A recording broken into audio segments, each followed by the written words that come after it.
반갑습니다. 어서 오세요. 노벨상 세계입니다. 본 영상은 인공지능 기술을 활용하여 허구성, 과장성, 추측성 정보를 걸러내고 검증된 정확한 지식과 지혜를 엄선하여 전해드립니다. 노벨상 세계는 오늘날 AI 시대의 일방적인 지식 전달 방식과는 달리 인류의 복지에 기여한 현인들의 심오한 지혜와 덕성과 헌신에 초점을 맞추는 채널입니다. 오늘 노벨상 세계는 1970년도 노벨 생리학상 공동수상자 줄리어스 엑설로드, 울프 폰 오일러, 버나드 카츠에 대해 살펴보겠습니다. 이번 탐구에서는 신경계의 화학적 소통 방식을 밝혀낸 이 세 과학자의 여정 초기, 그러니까 그 배경과 학문적 출발점을 중심으로 여러분께서 보내주신 자료들을 좀 더 깊이 있게 들여다볼까 합니다. 첫 번째, 서론, 보이지 않는 신호, 인류 건강을 바꾼 발견입니다. 사실 20세기 중반까지만 해도요, 신경계는 그냥 전기로만 소통한다고 생각했잖아요. 네, 대부분 그렇게 알고 있었죠. 그런데 바로 이 세 분이 우리 몸속에 눈에는 안 보이지만 아주 중요한 그 화학신호, 바로 신경전달 물질의 비밀을 풀어낸 공로로 1970년에 노벨상을 받으신 거죠. 맞습니다. 이 발견들이 없었다면 지금 우리가 아는 정신질환 치료나 여러 약물 개발은 정말 상상하기 어려웠을 거예요. 그렇군요. 네, 핵심은 그거죠. 세 분이 각자 연구는 좀 다르게 하셨지만 결국에는 신경계가 화학 물질로 이야기한다. 이걸 아주 명확하게 증명해내신 거예요. 예를 들면 폰 오일러는 교감신경, 그러니까 우리가 막 긴장하거나 스트레스 받을 때 반응하는 그 신경계의 핵심 신호물질, 노르아드레날린, 이걸 찾아냈고요. 아, 노르아드레날린. 네, 그리고 엑설로드는 이 노르아드레날린이 신경세포 안에서 어떻게 만들어지고 또 어떻게 쓰이고, 그리고 중요한 게 어떻게 다시 재활용되는지 그 전체 과정을 분자 수준에서 밝혀낸 거죠. 이게 이제 항우울제 같은 약들이 작용하는 원리를 이해하는 데 결정적인 기여를 했고요. 그렇군요. 재활용 과정까지. 네. 그리고 카츠는 또 다른 중요한 발견을 했는데 신경신호가 무슨 물처럼 쭉 흘러가는 게 아니라 아세틸콜린이라는 물질이 마치 이렇게 딱 정해진 양만큼 포장된 작은 주머니, 이걸 소포라고 부르는데 이 소포 단위로 딱딱 끊어져서 방출된다는 걸 알아냈어요. 와, 그러니까 디지털 신호처럼 정량화된 거네요. 그렇죠. 약간 그런 개념이에요. 신경 전달의 확률적인 개념까지 도입하게 된 거죠. 두 번째, 성장과 배경, 각기 다른 대륙에서 길러진 세 연구자의 뿔입니다.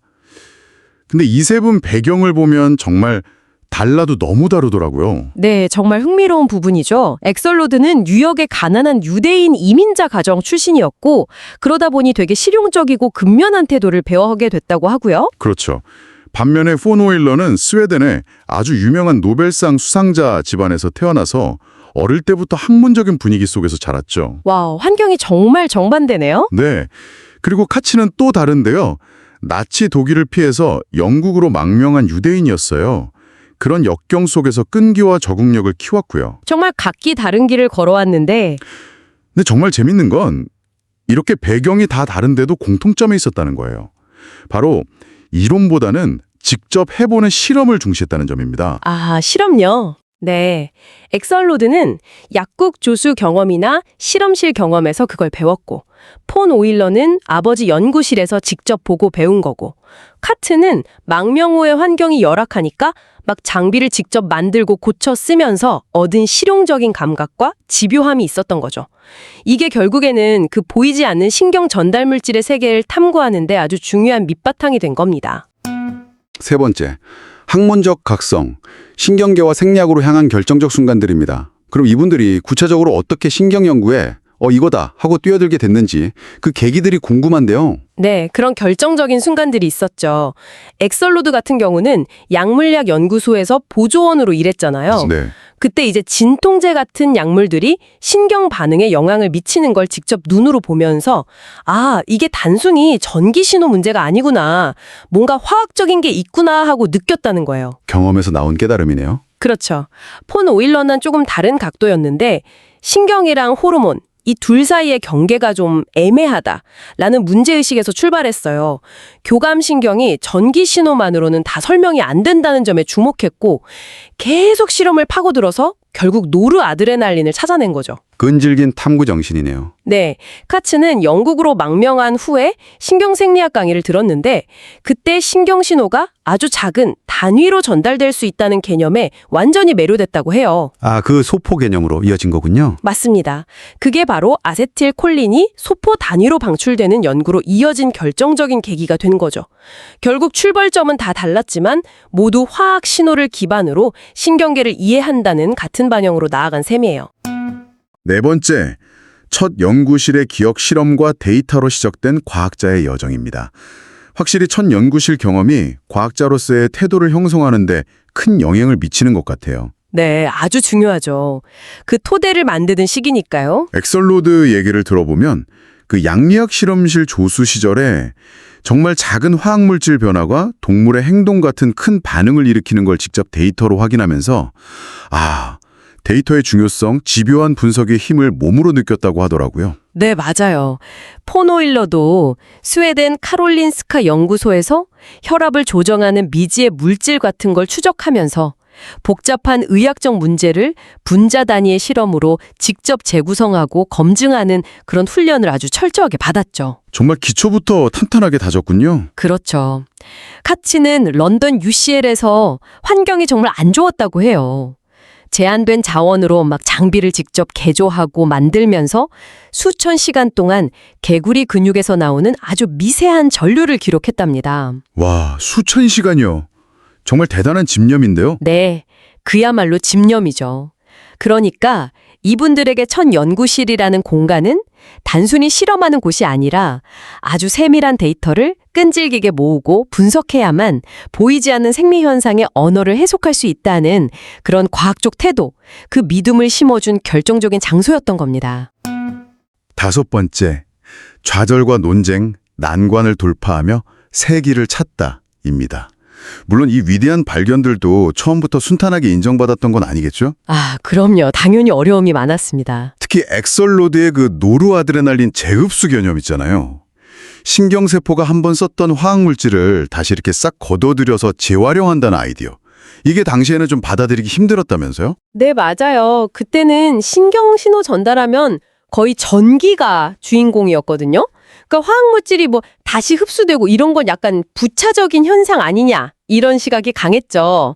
그래서 엑설로드 논문이 개작업이 당하기도 하고 비판도 많이 받았습니다. 아, 그랬군요. 하지만 엑설로드는 포기하지 않고 실제 임상 사례나 양리 실험 데이터를 통해서 그래, 이 재흡수를 막으니까 우울증 치료에 효과가 있잖아.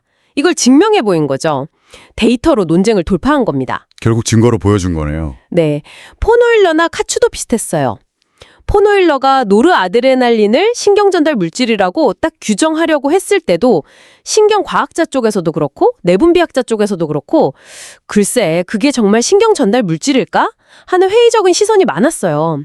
그래서 폰오일러는 정말 방대한 양의 정량 데이터, 반복 실험을 통해서 신경과 호르몬을 통합하는 모델이 맞다는 걸 입증해야 했죠. 카치의 소포 방출 이론도 마찬가지였겠네요. 기존의 연속적인 신호 이론과는 완전히 다른 이야기니까요. 그렇죠. 카츠가 아세틸콜린이 소포 단위로 방출된다고 주장했을 때 기존의 신호는 물처럼 연속적으로 흐른다는 이론과 정면으로 부딪혔습니다. 그래서 카츠는 아주 정교한 전기생리학적 기록 데이터와 확률 통계 분석을 결합하는 당시로서는 꽤 혁신적인 데이터 분석 방법을 사용해서 자기 이론을 증명해냈습니다.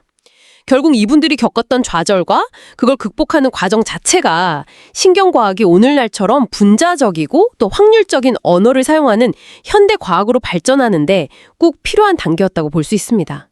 정말 대단한 집요함과 실험적 증거, 그리고 기존의 틀을 넘어서는 용기가 필요했던 거죠.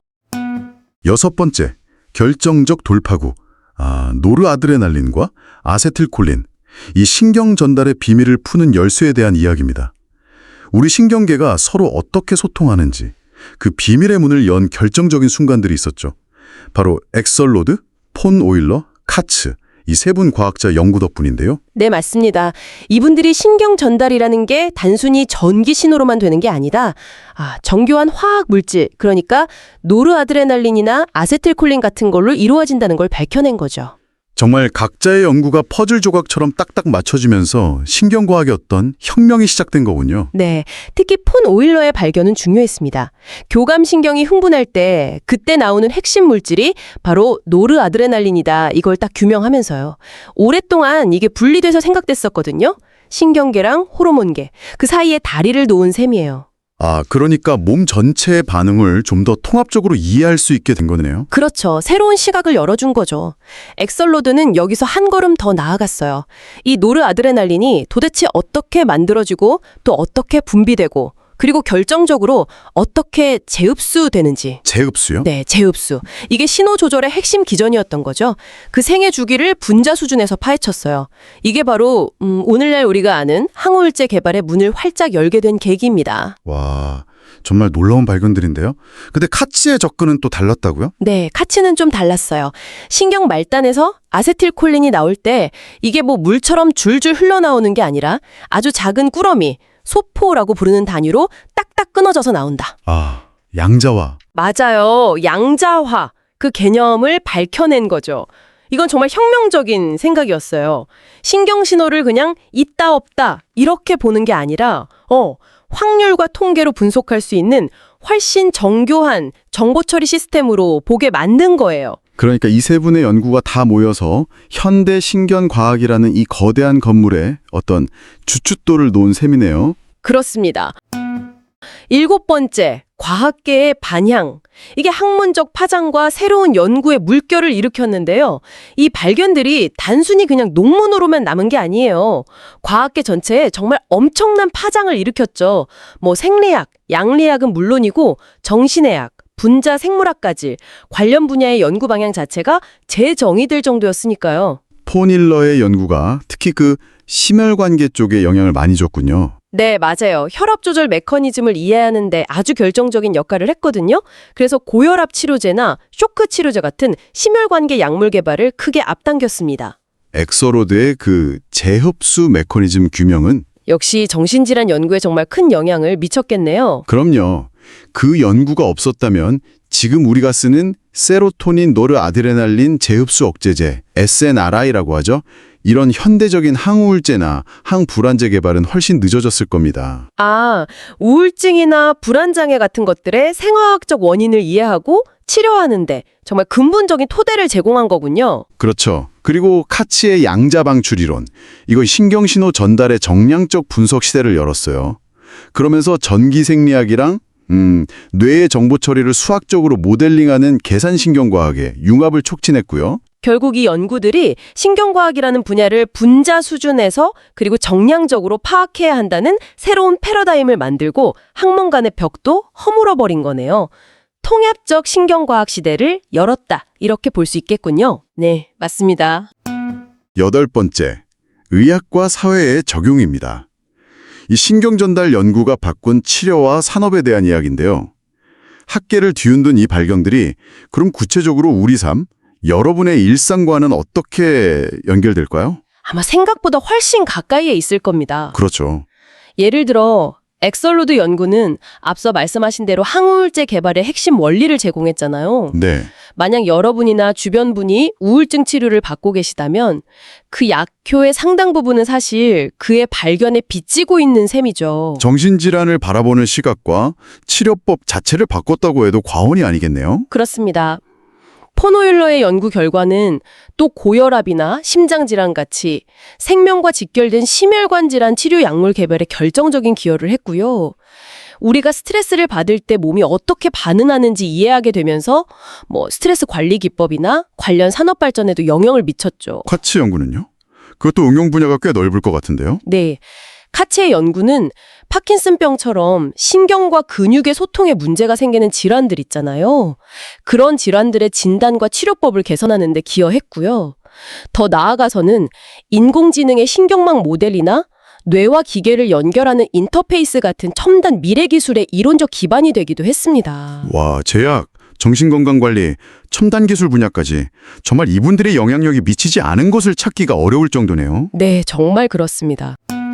9번째, 스톡홀름의 순간입니다. 새 연구자가 전한 과학의 메시지는 무엇이었을까요? 이 세 분이 1970년에 함께 노벨상을 수상했을 때 그 순간은 과학계 어떤 의미였을지 단순한 시상식 이상의 메시지가 있었을 것 같아요. 정말 과학의 본질과 나아갈 방향을 되새기게 한 좀 상징적인 자리였습니다. 폰 오일러는 수상 연설에서 신경과 호르몬이 이게 별개가 아니다. 하나의 통합된 시스템이다. 이걸 다시 한번 강조했어요. 생명 현상을 전체적이고 유기적인 관점에서 봐야 한다고 역설했죠. 인간을 부분의 합이 아니라 전체로 이해하려는 깊은 통찰이었군요. 엑솔로드 메시지는 특히 좀 인상 깊었다고 들었는데요. 아, 네. 엑솔로드는 자신의 좀 어려웠던 배경을 언급하면서 과학 연구의 궁극적인 목표는 개인의 명예가 아니라 인류의 고통을 덩은 데 있다. 이걸 힘주어 말했습니다. 과학자의 사회적 책임과 연구 윤리의 중요성을 다시 한번 생각하게 만드는 좀 가슴 울리는 메시지였죠. 가치는 어떤 메시지를 전했나요? 카츠는 신경과학이라는 학문 자체가 생물학, 화학, 물리학, 수학 등등 다양한 학문이 만나서 이루어지는 융합학문이라는 점을 강조했습니다. 그러면서 과학의 보편적 가치와 열린 자세, 그리고 본인이 전쟁 난민이었던 경험을 녹여내면서 사회적 포용성에 대해서도 이야기했어요. 와, 단순히 과학적 성과를 축하하는 자리를 넘어서서 과학이 인류와 사회에 어떤 기여를 해야 하는지 또 어떤 자세로 임해야 하는지에 대한 깊은 성찰을 공유한 순간이었군요. 그렇죠. 정말 의미 있는 순간이었습니다. 10번째, 실험 윤리와 생명 존중, 동물 연구와 의학적 책임의 균형에 대한 이야기입니다. 그런데 이런 위대한 발견 이면에는 당시 연구 환경의 현실적인 문제, 특히 동물 실험에 대한 고민도 있었을 것 같아요. 네, 그 점을 빼놓을 수는 없죠. 이분들의 연구 역시 당시의 표준적인 방법이었던 동물 실험에 크게 의존했습니다. 물론 지금처럼 엄격한 윤리적 기준이나 규제가 마련되기 전이었지만요. 그래도 세 과학자 모두 나름의 방식으로 이 문제에 대해 고민하고 접근했어요. 엑셀로드는 어땠나요? 인류 고통 경감을 강조했다고 하셨는데요. 네, 엑설로드는 연구의 목적이 인간의 고통을 줄이는 것이라는 점을 분명히 하면서도 실험 과정에서 마취제나 진통제를 사용해서 동물의 고통을 좀 최소화하려는 노력을 기울였습니다. 폰 오일러나 카츠는 어땠나요? 폰 오일러는 질병 치료라는 더 큰 선을 위해서는 동물의 희생이 불가피하다 이런 입장을 좀 취했지만 동시에 연구실 내에서 동물 복지를 위한 자체적인 가이드라인을 만들려고 노력했고요. 카츠는 실험의 필요성과 그 한계에 대해서 보다 좀 신중한 입장이었어요.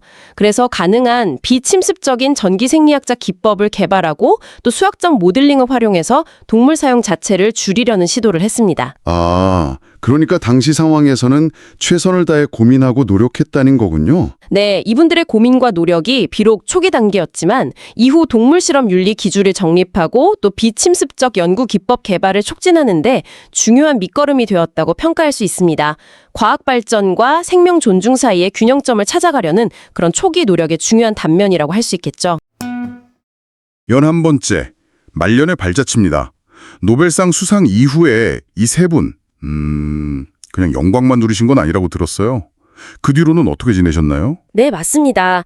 세 분 다 수상 후에도 정말 활발하게 활동하셨어요. 연구는 물론이고 뭐랄까 다음 세대를 위한 교육, 또 학문 공동체 기여에도 굉장히 힘쓰셨죠. 아, 그러셨군요. 네. 예를 들어 엑설로드 박사님 같은 경우는요. 그 미국 국립정신건강연구소 MIMH라고 하죠. 네네. 거기서 후속 연구를 쭉 이어가셨어요. 특히 그 임상의학, 그러니까 실제 환자 치료랑 기초신경과학 사이의 간극을 좀 좁혀보려고 노력을 많이 하셨죠. 아, 그 연결고리요? 그렇죠. 과학의 궁극적 목적은 사람을 치유하는 데 있다. 이 말씀을 늘 강조하시면서 그 연구 윤리나 인류적 책임 같은 부분도 꾸준히 이야기하셨습니다. 와, 정말 그 목적의식이 뚜렷하셨네요. 사람을 치유한다는 거. 그럼 폰 오일러 박사님은요? 그분도 계속 연구 현장에 계셨나요? 그럼요. 폰 오일러 박사님은 스웨덴 카롤린스카 연구소에서 계속 연구를 하셨는데 주로 신경계하고 호르몬 시스템이 어떻게 통합적으로 작용하는지 그 신경 호르몬 통합 연구를 이끄셨어요. 아, 통합 연구. 네. 그리고 이게 단순히 기초 연구에만 머문 게 아니라 뭐 스트레스 반응이라든지 아니면 심혈관 질환 예방처럼 실제 임상 적용에도 힘을 많이 쓰셨죠. 실제적인 도움이 되는 쪽으로요. 맞아요. 과학적 발견이 실질적인 치료로 이어져야 그 가치가 완성된다. 이게 그분의 철학이셨어요. 아, 그리고 노벨상 선성위원으로도 꽤 오래 활동하셨고요. 그렇군요. 그럼 마지막으로 카츠 박사님 이야기도 좀 들어보고 싶은데요. 신경신호 연구의 대가셨는데 노벨상 이후에는 어떤 방향으로 연구를 더 하셨을까요? 특히 그 AI 분야 확장까지 예견하셨다는 게 좀 흥미롭던데요. 네, 그 카츠 박사님은 영국 UCL에서 계속 연구를 하셨는데요. 그 신경 신호가 어떤 단위, 그러니까 소포 단위로 방출된다는 그 원리 있잖아요. 네, 양자가설. 네, 맞아요. 그 확률적 모델을 더 확장하고 정교하게 다듬는 연구를 하셨고요. 또 하나는 그 몸에 해를 주지 않으면서 신경 활동을 측정하는 거, 비침습적 측정 기법 개발에도 관심을 많이 가지셨어요. 아, 몸에 부담 없이요? 그렇죠. 근데 정말 놀라운 건 이분이 신경과학이 단순히 생리학을 넘어서서 수학이나 기술과 결합될 거라는 걸 이미 예견하셨다는 거예요. 와, 그 시대에 벌써요? 네, 지금 우리가 이야기하는 계산 신경과학이나 인공지능의 그 신경망 모델 있잖아요. 이런 분야로 확장될 가능성을 이미 보신 거죠. 그래서 제자들한테도 늘 집요함, 창의성, 그리고 과학자로서의 사회적 책임을 강조하셨다고 해요. 대단하시네요. 자, 그럼 12번째, 지속되는 영향입니다. 이분들의 연구가 벌써 반세기가 지났는데 오늘날 우리에게는 이게 구체적으로 어떤 의미가 있을까요? 뭐 그냥 교과서에만 실린 옛날 이야기는 아니겠죠? 아, 절대 아니죠. 이분들 발견은 지금도 정말 살아 숨쉬는 의학 지식의 핵심입니다. 예를 들면 엑설로드 박사님이 밝히신 신경 전달 물질 재흡수 메커니즘? 네, 그거요. 네, 이게 뇌가 사용한 화학 신호를 뭐랄까 청소하고 재활용하는 과정인데요. 이게 바로 현대 항우울제나 항불안제가 어떻게 작용하는지를 설명하는 가장 기본적인 원리예요. 정말로요. 아, 그 재흡수 과정, 그 뇌의 청소 시스템을 이해한 게 항우울제 개발의 열쇠였다. 이 말씀이시군요. 와, 진짜 중요한 발견이었네요. 그렇죠. 그 덕분에 수많은 정신질환 치료 전략이 나올 수 있었던 거고요. 그럼 폰 오일러 박사님이나 카츠 박사님 연구는 지금 어떻게 쓰이나요? 폰 오일러 박사님이 발견한 노르아드레날린이라는 물질은 우리 몸의 각성 상태나 혈압 조절에 아주 핵심적인 역할을 하거든요. 네네. 그래서 심혈관 생리학이나 내분비학에서는 뭐 중짐 개념이고요. 실제 병원 응급 상황에서 혈압 올리는 약이나 쇼크 치료제 같은 걸로 지금도 직접 쓰이고 있어요. 살아있는 의학적 도구인 셈이죠. 아, 지금도 바로 쓰이는군요. 네. 그리고 카츠 박사님의 그 소포 단위 방출 원리. 그러니까 신경 신호가 디지털 신호처럼 딱딱 끊어지는 작은 단위, 양자 단위로 전달된다는 아이디어는요. 네. 이게 신경이랑 근육 사이의 신호 전달 문제로 생기는 질병들 있잖아요. 네. 그런 걸 진단하고 치료하는 데 기본 원리가 됐어요. 병원에서 하는 근전도 검사 같은 전기생리학 검사의 이론적 기반이기도 하고요. 아, 근전도 검사요? 네. 그리고 더 놀라운 건 이게 인공지능의 신경망 모델 설계할 때도 영감을 주고 있다는 거예요. 기술적으로도 확장되고 있는 거죠. 와, AI까지 연결되는군요. 자, 그러면 13번째 동시대 과학자들과의 대화입니다. 그 당시에도 신경과학 연구는 꽤 활발했을 텐데 이 세 분의 접근법이 다른 과학자들과 비교했을 때 좀 특별히 달랐던 점이 있을까요? 아, 그거 아주 중요한 지점인데요. 그 당시에 많은 신경과학 연구는 주로 신경신호의 전기적인 측면, 그러니까 전기가 어떻게 흐르나 여기에 많이 집중했어요. 네, 전기 신호 자체요? 네, 해부는 좀 달랐죠. 신경이 전달되는 과정에서 화학 물질이 어떤 역할을 하는지, 그리고 그 과정이 분자 수준에서 어떻게 조절되는지 여기에 주목을 하신 거예요. 화학물질과 분자 수준이요? 네, 엑설로드 박사님 같은 경우 그냥 약을 썼을 때 나타나는 큰 효과만 본 게 아니고요. 그 노르아드레날린이라는 물질이 어떻게 만들어지고 사용된 뒤에는 또 어떻게 다시 흡수되는지 그 세밀한 과정을 정량적으로 밝혀내셨어요. 그래서 양리학이랑 신경생리학을 제대로 연결시키신 거죠. 아, 정량적으로 분석했다는 게 중요했겠네요. 그럼 폰 오일러 박사님하고 카츠 박사님은 어떤 차별점이 있었을까요? 폰 오일러 박사님은 그때까지는 다들 좀 별개로 생각했던 신경계하고 호르몬계를 노르아드레날린이라는 연결고리를 통해서 통합적으로 이해해야 한다. 이런 신경 호르몬 통합 모델을 제시하셨어요. 아, 분리된 게 아니라 연결되어 있다. 그렇죠. 몸 전체가 어떻게 유기적으로 작동하는지를 보여주신 거예요. 그리고 카츠 박사님은 여기서 한 발 더 나아가서 신경 신호가 그냥 단순하게 켜졌다 꺼졌다 하는 게 아니라 동전 던지기처럼 확률적이고 또 딱 떨어지는 묶음 단위, 즉 양자화돼서 전달된다는 아주 혁신적인 개념을 도입하셨죠. 확률적이고 양자화되었다. 좀 어렵네요. 네, 그렇죠. 이걸 증명하려고 아주 정교한 전기 생리학 실험이랑 통계 분석을 결합했어요. 그래서 신경과학을 수학적인 모델링의 영역으로 이끄는 데 큰 역할을 하셨죠. 결국 이 세 분이 신경과학을 화학적, 통합적, 확률적 언어로 다시 쓰면서 현대적인 융합학문으로 발전시킨 뭐랄까 선구자들이라고 할 수 있습니다. 와, 정말 대단한 업적이네요. 자, 그럼 14번째 결론입니다. 이분들의 연구가 우리에게 남긴 가장 큰 유산, 그 의미를 한번 정리해 주신다면 뭐가 있을까요? 가장 큰 의미는 역시 그 보이지 않는 인간의 마음과 물질적인 뇌 사이에 다리를 놓았다는 점일 겁니다. 굉장히 복잡하게만 보였던 신경계 작동 원리를 화학물질과 확률이라는 과학적인 언어로 아주 정교하게 설명해냈고요. 마음과 뇌를 이었다는 거군요. 네. 그리고 이걸 바탕으로 해서 우울증 같은 정신질환이나 심혈관 질환처럼 오랫동안 인류를 괴롭혀온 많은 질병에 대해서 새로운 치료법 개발의 길을 열었다는 거죠. 네, 실질적인 치료의 길. 그렇죠. 근데 더 나아가서 보면 이분들은 연구 자체뿐만 아니라 과학이 궁극적으로 인간의 고통을 덜어줘야 하고 이건 엑설로드, 또 분절된 지식들을 통합해야 하고 이건 오일러, 그리고 보편적인 진리 추구와 함께 윤리적 책임도 다해야 한다. 이건 카츠는 이런 과학자의 자세를 삶으로 직접 보여주셨다는 점도 중요해요. 아, 과학적 성과를 넘어서서 과학의 역할과 철학까지 보여주신 거네요. 단순히 질병 치료를 넘어선 의미가 있군요. 그렇습니다. 사실 이분들의 연구는 이런 질문까지 던지게 만들어요. 인간의 감정이나 행동이 화학물질과 확률로 설명될 수 있다면 우리가 믿는 자유의지란 과연 무엇인가?